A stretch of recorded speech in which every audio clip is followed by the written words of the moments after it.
मोदी सरकार का गुरु पर्व से पहले बड़ा तोहफा, आज से खुलेगा करतारपुर कॉरिडोर साहिब। सिख श्रद्धालु कॉरिडोर के रास्ते जा सकेंगे पाकिस्तान के करतारपुर साहिब। कोरोना की वजह से 16 मार्च को बंद किया गया था करतारपुर कॉरिडोर। गृहमंत्री अमित शाह ने ट्वीट कर कॉरिडोर को खोलने के फैसले की दी जानकारी। लिखा, ये सिख समुदाय के प्रति सरकार की संवेदनशीलता को दर्शाता है। करतारपुर कॉरिडोर खुलने के बाद पंजाब सरकार का फैसला, 18 नवंबर को मत्था टेकेगी पूरी चन्नी कैबिनेट। पंजाब के सीएम चरणजीत सिंह चन्नी ने करतारपुर कॉरिडोर साहिब खोलने के फैसले का किया स्वागत, केंद्र का शुक्रिया अदा किया। पीएम मोदी आज करेंगे पीठासीन अधिकारियों के सम्मेलन का उद्घाटन सत्र में वीडियो कॉन्फ्रेंसिंग के जरिए होंगे शामिल। झांसी में आज से 3 दिन के राष्ट्र रक्षा निर्माण समर्पण पर्व की होगी शुरुआत। आजादी के अमृत महोत्सव के तहत हो रहा है आयोजन। रक्षा मंत्री राजनाथ सिंह करेंगे राष्ट्र रक्षा समर्पण पर्व का उद्घाटन। सीएम योगी और गवर्नर आनंदीबेन पटेल भी समारोह में रहेंगे मौजूद। आज झांसी के अलावा महोबा भी जाएंगे सीएम योगी। पीएम के दौरे से पहले तैयारियों का लेंगे जायजा। 19 नवंबर को झांसी के दौरे पर जाएंगे पीएम मोदी। रानी लक्ष्मीबाई की जयंती के मौके पर 8 योजनाओं की देंगे सौगात। आज सुबह 11:30 बजे केंद्रीय कैबिनेट की होगी बैठक। पीएम मोदी करेंगे अध्यक्षता। Cabinet committee on economics affairs की भी आज होगी बैठक। कैबिनेट की बैठक से पहले होगी मीटिंग। लखीमपुर खीरी हिंसा मामले में आज फिर सुप्रीम कोर्ट में सुनवाई। पिछली सुनवाई में कोर्ट ने यूपी पुलिस की एसआईटी को अपग्रेड करने के दिए थे निर्देश। दिल्ली के प्रदूषण को लेकर आज सुप्रीम कोर्ट में फिर सुनवाई। केंद्र और दिल्ली सरकार को आज जवाब दाखिल करना है। पिछली सुनवाई में कोर्ट ने प्रदूषण को लेकर तत्काल कदम उठाने को कहा था। 2 दिन के लॉकडाउन का भी दिया था सुझाव।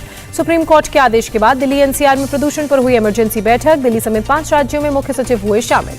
दिल्ली में सभी तरह के कंस्ट्रक्शन पर लगी रोक। दफ्तरों में लागू होगा work from home.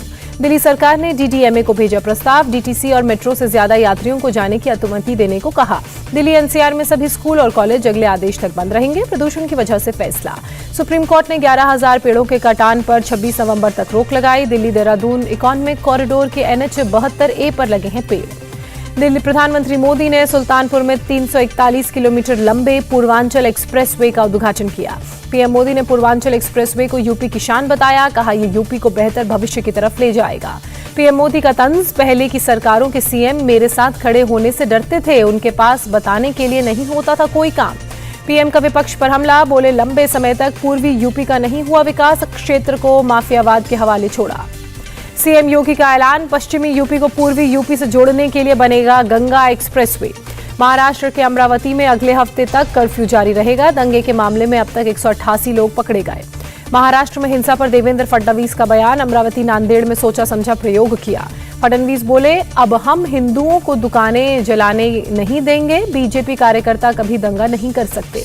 Nawab Malik पर इशारों में फडणवीस ने बोला हमला। कहा, फ्रांस के मॉरिस मुर्गे की तरह रोज दोपहर में बांग देते हैं।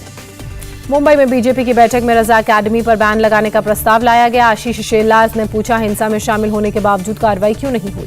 शिवसेना नेता संजय राउत आज सुबह करेंगे प्रेस कॉन्फ्रेंस। बीजेपी पर बोल सकते हैं हमला। नवाब मलिक ने समीर वानखेड़े पर फिर किया हमला। कहा, कासिफ खान ड्रग्स मामले का सबसे बड़ा किरदार। नवाब मलिक ने शेयर की गोसावी और एक इन्फॉर्मर के बीच काशिफ को लेकर हुई व्हाट्सएप चैट। एनसीबी के जोनल डायरेक्टर समीर वानखेड़े ने मुंबई पुलिस कमिश्नर हेमंत नगराले से की मुलाकात। मुंबई के पूर्व पुलिस कमिश्नर परमबीर सिंह वसूली मामले में आरोपी नंद कुमार गोपाल और आशा कोरके को 14 दिन की न्यायिक हिरासत। केंद्रीय मंत्री डॉक्टर भागवत कराड़ की वजह से एक शख्स की जान बचाई जा सकी। फ्लाइट में तबियत बिगड़ने पर की मदद। इंडिगो की दिल्ली से मुंबई जा रही फ्लाइट में यात्री की अचानक बिगड़ गई थी तबियत। इंडिगो ने ट्वीट कर कराड़ का शुक्रिया अदा किया। पीएम मोदी ने भी खबर को रीट्वीट कर डॉक्टर भागवत कराड़ की तारीफ की, उनके प्रयासों की सराहना की। समाजवादी पार्टी अध्यक्ष अखिलेश यादव आज गाजीपुर से शुरू करेंगे समाजवादी विजय यात्रा।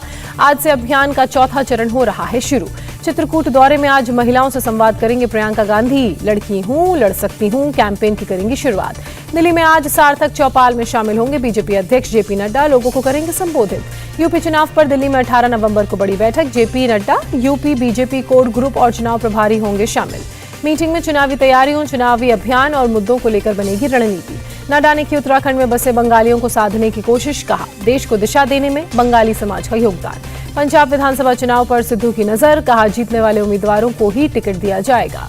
नवजोत सिंह सिद्धू ने कहा, जल्द हो पंजाब में संगठन पर का विस्तार, फिर देखेगी कांग्रेस की ताकत। राजस्थान में जल्द होगा कैबिनेट का विस्तार, मुख्यमंत्री अशोक गहलोत ने दिए संकेत। शिक्षक सम्मान समारोह में तबादलों का खेल उजागर। सीएम गहलोत ने पूछा, पैसे खिलाने पड़ते हैं तो जवाब आता है हाँ। राजस्थान के शिक्षा मंत्री गोविंद सिंह डोटासरा की सफाई। रिश्वत जैसी चीज खत्म करने के लिए शिक्षकों की ट्रांसफर नीति लाई जाएगी। पूर्व केंद्रीय मंत्री राज्यवर्धन सिंह राठौर ने अशोक गहलोत पर उठाए सवाल। कहा, ऐसे गंभीर मुद्दों की जांच कराए सीएम गहलोत का गृह मंत्री अमित शाह पर आरोप। मध्य प्रदेश की तरह राजस्थान में भी कांग्रेस की सरकार गिराने की कोशिश की। गोवा में तपोभूमि मंदिर पहुंचे दिल्ली के मुख्यमंत्री अरविंद केजरीवाल, मंदिर में पूजा अर्चना की। 18 नवंबर को फार्मास्यूटिकल सेक्टर के पहले ग्लोबल इनोवेशन समिट का उद्घाटन करेंगे पीएम मोदी। भारत बांग्लादेश सीमा पर 300 से ज्यादा महिला कांस्टेबल होंगी तैनात, महिलाओं की तलाशी में मिल सकेगी मदद। पश्चिम बंगाल विधानसभा में बीएसएफ का अधिकार क्षेत्र 50 किलोमीटर तक बढ़ाने के खिलाफ प्रस्ताव पारित। सीएम ममता बनर्जी अगले सप्ताह कर सकती हैं दिल्ली का दौरा। बीएसएफ का दायरा बढ़ाने के मुद्दे पर पीएम से कर सकती हैं मुलाकात। असम मेघालय में सीमा विवाद जल्द सुलझेगा। सीएम हिमंता बिस्वा शर्मा और सीएम कॉनराड संगमा ने 30 दिसंबर तक 6 जगहों पर विवाद निपटाने का लक्ष्य रखा। सीमा सड़क संगठन के महानिदेशक को गिनीज अवार्ड मिला। लद्दाख में 19,024 फीट की ऊंचाई पर सड़क निर्माण करने का रिकॉर्ड। इजराइल की उत्तरी सीमा पर पहुंचे भारत के आर्मी चीफ, इजरायली सेना के अधिकारी भी रहे मौजूद। आरबीआई गवर्नर शक्तिकांत दास ने कहा, अर्थव्यवस्था में आई तेजी, आजादी के बाद पहली बार भारत के पास उबरने की बेहतरीन क्षमता। आरबीआई गवर्नर ने बैंक्स को दी सलाह, कहा कैपिटल मैनेजमेंट में सुधार पर करें काम। बिहार में शराबबंदी पर नीतीश सरकार की समीक्षा बैठक, शराबबंदी कानून को और सख्ती से लागू करने का फैसला।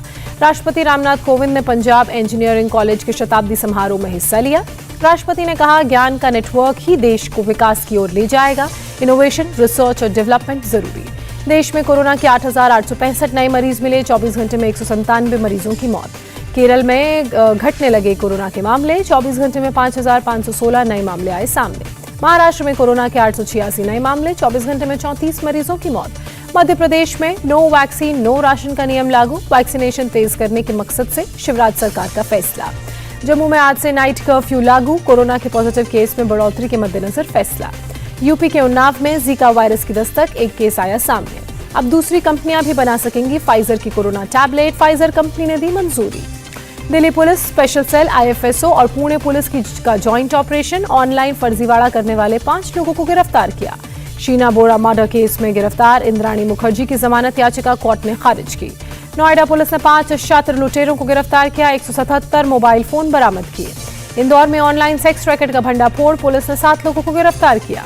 ऑनलाइन सेक्स रैकेट में गिरफ्तार 7 लोगों में 2 महिलाएं भी शामिल, बाकी के गुर्गों की तलाश जारी। केरल के पलक्कड़ में 4 कंट्री मेड तलवार किए गए बरामद, पुलिस ने जांच जारी की।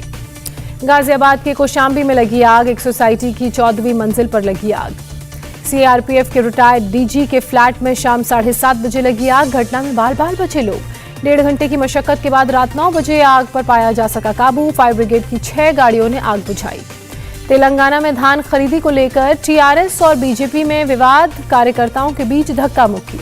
गुजरात के जूनागढ़ जू से आई अच्छी खबर, शेरनी ने 5 शावकों को जन्म दिया। नन्हे शावकों के आने से जू में बड़ी रौनक, वन विभाग के अधिकारी काफी खुश। सीसीटीवी से शावकों पर रखी जा रही है नजर, वेटनरी डॉक्टर्स की टीम भी शावकों की देखभाल में जुटी। कर्नाटक के हुबली में जोरदार बारिश, कुछ इलाकों में हुई भारी बारिश। कर्नाटक सरकार का ऐलान, दिवंगत सुपरस्टार पुनीत राजकुमार को कर्नाटक रत्न पुरस्कार से किया जाएगा सम्मानित। यॉर्कशायर क्लब के क्रिकेटर अजीम रफीक की ब्रिटिश संसद के सामने सुनवाई, आप बीती के वक्त रो पड़े। पाकिस्तानी मूल के अजीम रफीक ने साथी खिलाड़ियों पर लगाया रेसियल अब्यूज का आरोप। आर्मेनिया और अजरबैजान के बीच फिर तनाव शुरू, आर्मेनिया के स्यूनिक प्रांत में भारी बमबारी। पोलैंड और बेलारूस के बीच बढ़ रहा है तनाव, बॉर्डर पर फिर टकराव की स्थिति। युगांडा की राजधानी में 2 बम धमाके, सीसीटीवी फुटेज जारी, 3 की मौत। अमेरिकी कोस्ट गार्ड के हेलीकॉप्टर ने किया 10 लोगों का रेस्क्यू, एक मासूम को भी बचाया। बाढ़ और लैंडस्लाइड से वॉशिंगटन का नॉर्थ साउथ हाईवे बंद, कई गाड़ियां क्षतिग्रस्त। भारी बारिश से इजिप्ट में तबाही, हजारों घर टूटे, सड़कें ध्वस्त। ऑस्ट्रिया में वैक्सीन न लगाने वालों पर सख्ती, घर से बाहर निकलने पर रोक। खराब आर्थिक हालात के खिलाफ सड़कों पर उतरे श्रीलंका के लोग, राष्ट्रपति महिंद्रा राजपक्षे के खिलाफ नारेबाजी। भारत और न्यूजीलैंड के बीच पहला T20 मुकाबला आज जयपुर में शाम 7 बजे से शुरू होगा मैच। भारत दौरे पर आई न्यूजीलैंड की टीम 3 T20 मैचेस खेलेगी। T20 के बाद 2 टेस्ट मैच का सीरीज भी खेलेगी टीम। विराट कोहली के बाद रोहित शर्मा को दी गई T20 टीम की कमान। विराट कोहली ने T20 टीम की कप्तानी छोड़ने का किया था ऐलान। T20 सीरीज में टिम साउदी करेंगे न्यूजीलैंड की टीम की कप्तानी। टेस्ट सीरीज की तैयारी के लिए कप्तान केन विलियमसन ने लिया आराम का फैसला।